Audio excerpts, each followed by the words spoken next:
মাওনা উত্তরপাড়া নূরে Medina মহিলা মাদ্রাসার উদ্যোগে বার্ষিক হামদ ও কিরাত প্রতিযোগিতা অনুষ্ঠান অনুষ্ঠিত। বিস্তারিত থাকছে ডেস্ক রিপোর্টে।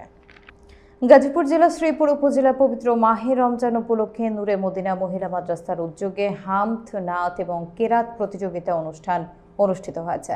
নিয়ামত আলী শেখের সভাপতিত্বে 12 মার্চ বুধবার দুপুর 1টার পর থেকে মাওনা উত্তরপাড়া মহিলা মাদ্রাসা মাঠে ডেকো গার্মেন্টসের দক্ষিণ পাশে ব্যাপক আয়োজন করেছে মাদ্রাসার কর্তৃপক্ষ।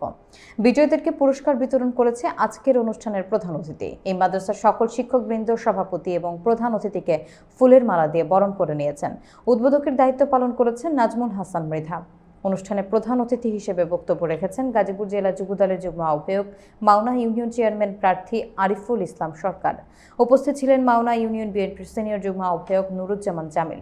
সার্বিক তত্ত্বাবধানে ছিলেন প্রতিষ্ঠাতা পরিচালক জামিয়াতুস সাহাবা মাদ্রাসা আলহাজ মাওলানা ফাইজউদ্দিন, দাতা সদস্য খানবাড়ি সাজারাতুল উলুম কওমি মাদ্রাসা জয়নাল আবেদিন খান। পরিচালনায় ছিলেন হাফেজ মাওলানা মোহাম্মদ নাজমুল ইসলাম, হাফেজ মোহাম্মদ শফিকুল ইসলাম, মোহাম্মদ হুজাইফা বিন ইসমাইল। আরও উপস্থিত ছিলেন এই প্রতিষ্ঠানের সহসভাপতি রফিকুল ইসলাম মৃধা, হাফেজ আবু হানিফা, অত্র মাদ্রাসার প্রতিষ্ঠাতা পরিচালক মোহাম্মদ ইসমাইল হুসাইন, ফয়সাল মৃধা, যুবদল নেতা মোফাজ্জল হোসেন খান, যুবদল নেতা আরিফুল ইসলাম খান, সাবেক ছাত্রনেতা ফজলুল হক মৃধা সহ প্রতিষ্ঠানের ছাত্রছাত্রী, অভিভাবক, এলাকাবাসী ও সকল অঙ্গ এবং সহযোগী সংগঠনের নেতৃবৃন্দ।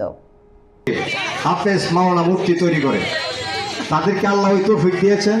আমি মনে করি আগামী দিনে ওনাদেরকে যেন আল্লাহ আরো ভালোভাবে ধৈর্য ধারণ করার তৌফিক দান করেন।